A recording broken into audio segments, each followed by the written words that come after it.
ಎಲ್ಲರಿಗೂ ನನ್ನ ನಮಸ್ಕಾರಗಳು।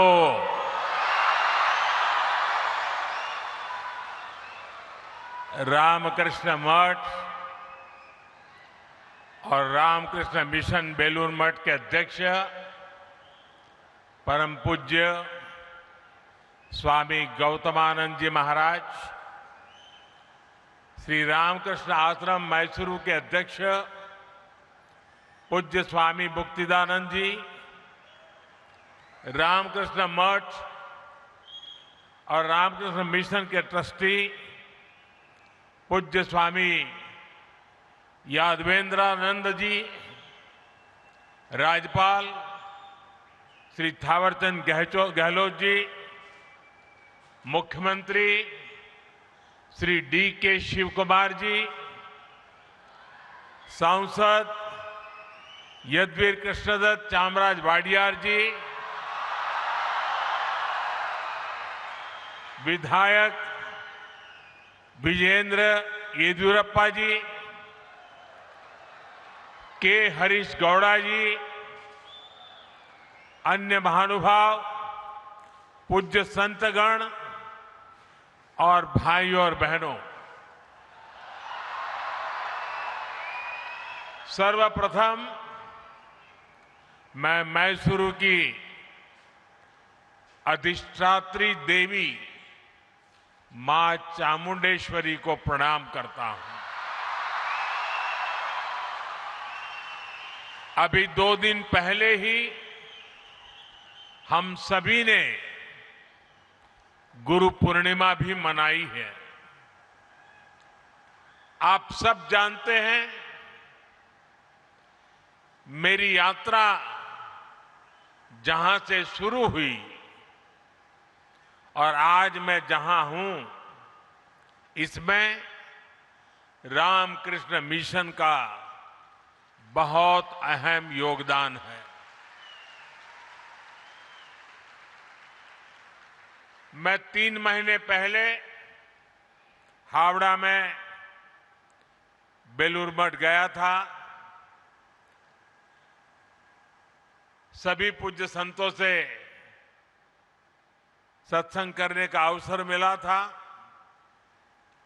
मेरा सौभाग्य है कि आज मुझे फिर मैसूरू में श्री रामकृष्ण आश्रम से जुड़े संतों से, मेरे गुरु बंधुओं से मिलने का, उनसे आशीर्वाद लेने का अवसर मिला है।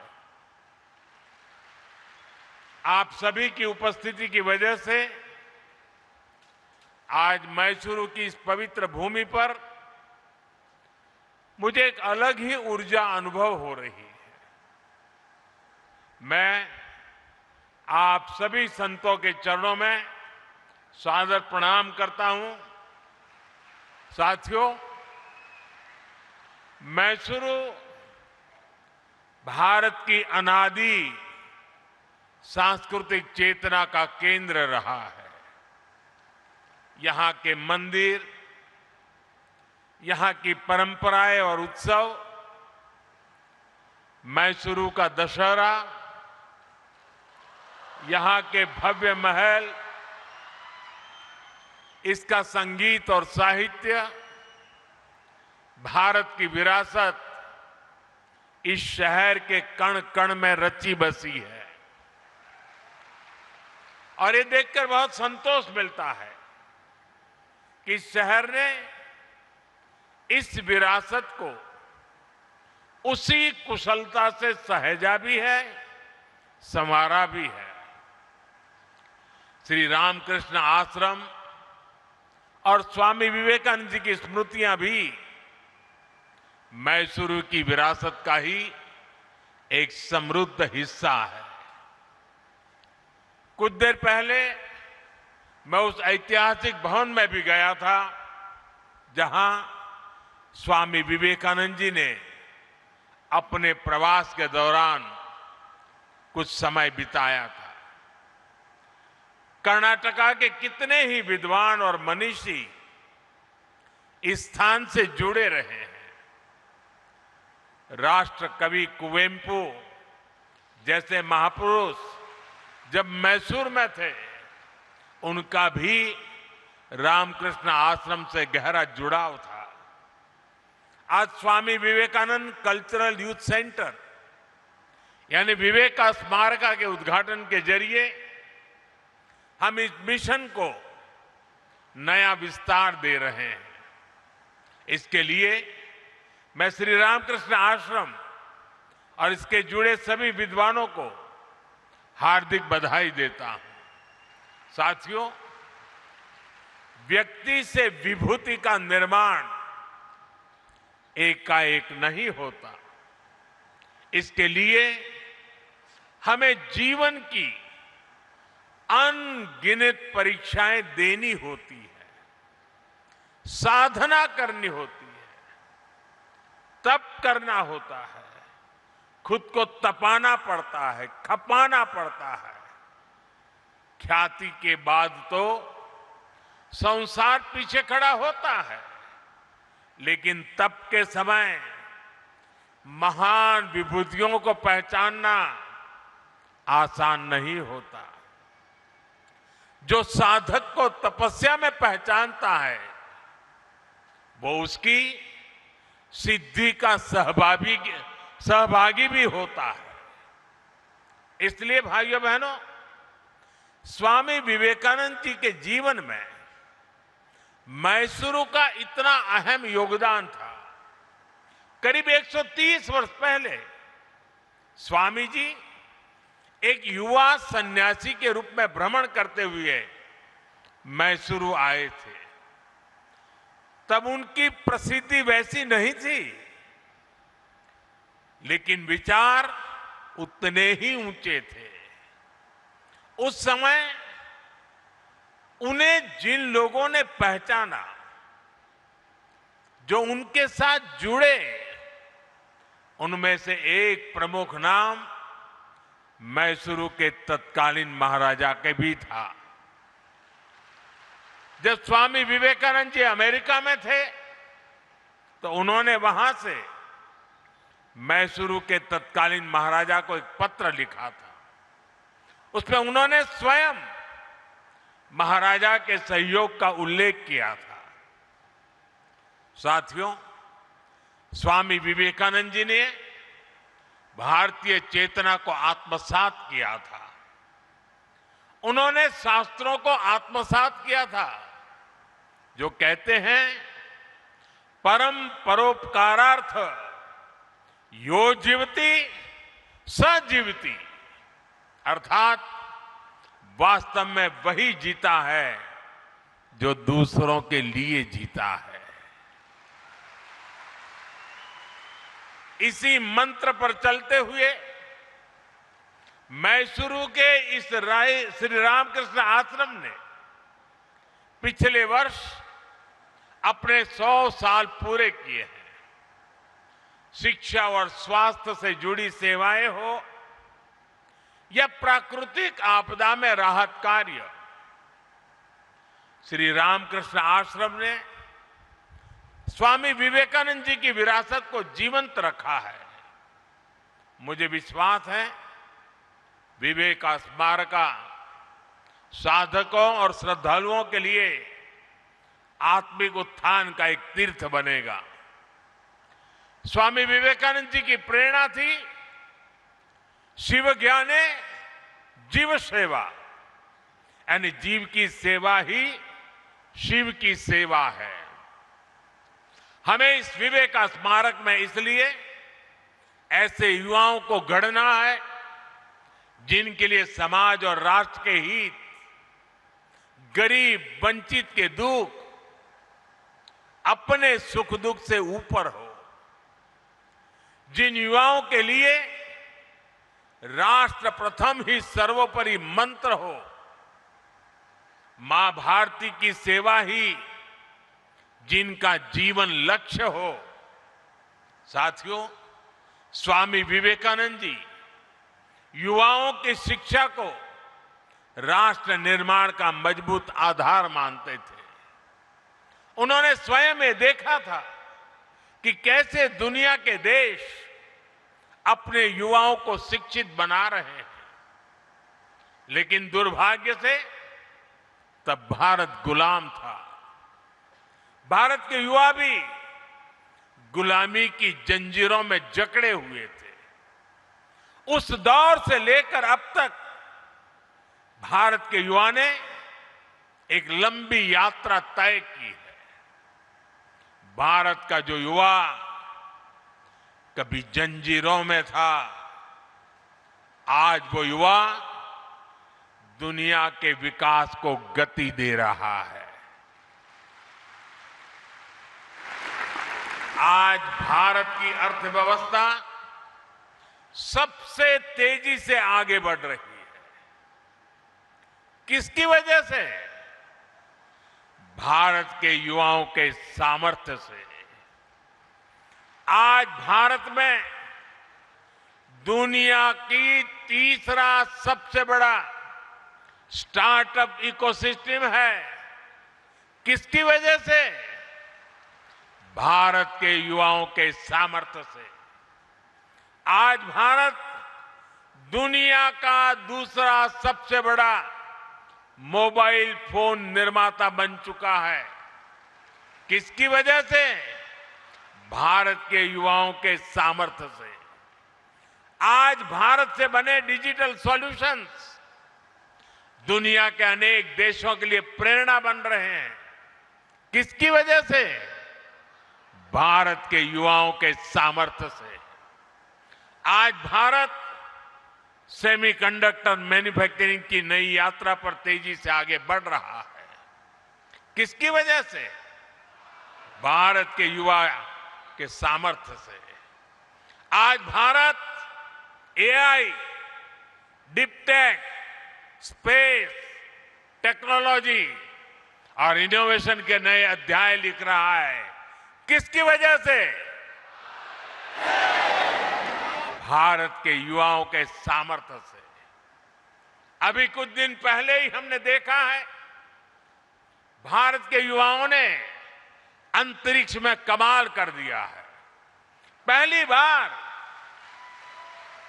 युवाओं का बनाया हुआ एक प्राइवेट कंपनी का रॉकेट अंतरिक्ष तक पहुंचा है। आज कोई भी सेक्टर हो, भारत का युवा अपना दम खम दिखा रहा है।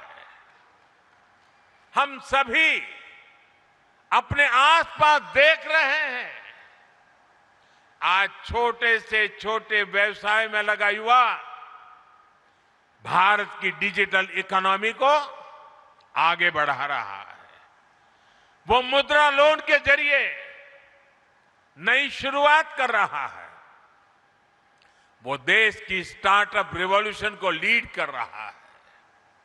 आत्मनिर्भर भारत का अभियान हो, मेक इन इंडिया का अभियान हो, इसकी सफलता के पीछे भारत के युवाओं की ही ताकत है।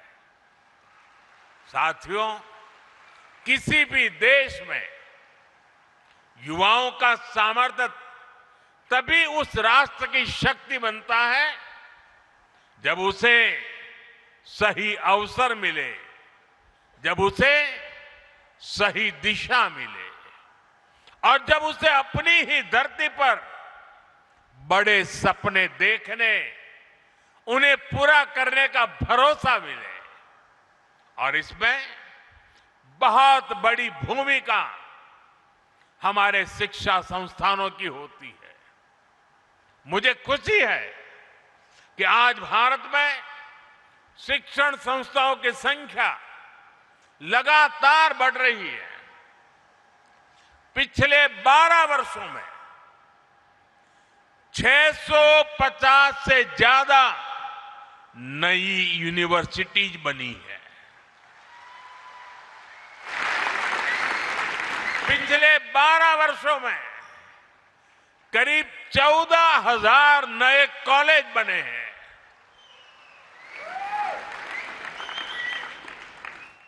4,000 से ज्यादा नई आईटीआई बनाई गई है। 9 नए IIM, 7 नई IIT और 13 नए एम्स भी स्थापित किए गए हैं।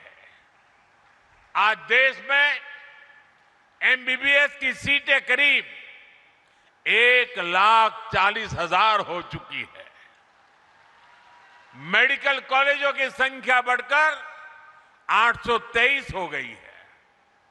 साथियों, एक और हम एजुकेशन इंफ्रास्ट्रक्चर को मॉडर्नाइज कर रहे हैं, साथ ही शिक्षा व्यवस्था को भी आधुनिक जरूरतों के हिसाब से ढाला जा रहा है। नेशनल एजुकेशन पॉलिसी भारत के युवाओं को 21वीं सदी के अनुरूप तैयार करने का माध्यम बन रही है। साथियों, स्कूली शिक्षा में भी बड़े स्तर पर काम हुआ है। देश भर में 14,000 से ज्यादा PM श्री स्कूल विकसित किए गए हैं। शिक्षा केवल किताबी न रहे, बच्चों में इनोवेशन और साइंटिफिक टेम्परामेंट विकसित हो, इसके लिए 10,000 से ज्यादा अटल टिंकरिंग लैब स्थापित हुई है। साथियों, स्वामी विवेकानंद जी राष्ट्र उत्थान के लिए शिक्षा के साथ साथ समानता को भी उतना ही अहम मानते थे। शिक्षा में भेदभाव न हो, अवसरों में भेदभाव न हो, आज ये देश का विजन बन गया है। आज बेटियां भी सैनिक स्कूलों में एडमिशन ले रही हैं। NDA में बेटियां राष्ट्र के लिए योगदान दे रही है। आज मेडिकल और इंजीनियरिंग जैसी पढ़ाई मातृभाषा में करने की सुविधा हो गई है। इससे भाषा के आधार पर अवसरों में होने वाले भेदभाव पर लगाम लग रही है। साथियों, युवा शक्ति का स्वास्थ्य, अनुशासित और आत्मविश्वास से भरे रहना उतना ही जरूरी है। जो देश खेलों को महत्व देते हैं, वहां के युवाओं में इन तीनों गुणों का तेजी से विकास होता है। इसलिए आज खेलों को राष्ट्र निर्माण की एक महत्वपूर्ण धारा के रूप में देखा जा रहा है। खेलो India, youth games, university games, para games और विंटर गेम्स जैसे आयोजनों ने देश भर के युवाओं को अपनी प्रतिभा दिखाने का मंच दिया है। आज देश भर में आधुनिक स्पोर्ट्स इंफ्रास्ट्रक्चर का विस्तार हो रहा है। खेलो इंडिया सेंटर के माध्यम से सुविधाएं बढ़ रही है। गांवों से लेकर छोटे शहरों तक नई प्रतिभाओं की पहचान की जा रही है। और साथियों, आज इस अभियान के परिणाम भी साफ साफ दिखाई दे रहे हैं। अंतर्राष्ट्रीय खेल प्रतियोगिताओं में भारत का प्रदर्शन बेहतर होता जा रहा है। हमारे खिलाड़ी नए नए कीर्तिमान बना रहे हैं। हमारी बेटियां देश का गौरव बढ़ा रही हैं। साथियों, स्वामी विवेकानंद जी की तरह हमें विवेक का स्मारक बड़े उद्देश्य के लिए कार्य करने की प्रेरणा देता है। ऐसे स्थान पर मैं हमारे युवाओं से आग्रह करना चाहता हूं। साथियों, मैसूरू को अक्सर भारत के सबसे स्वच्छ शहरों में स्थान मिला है।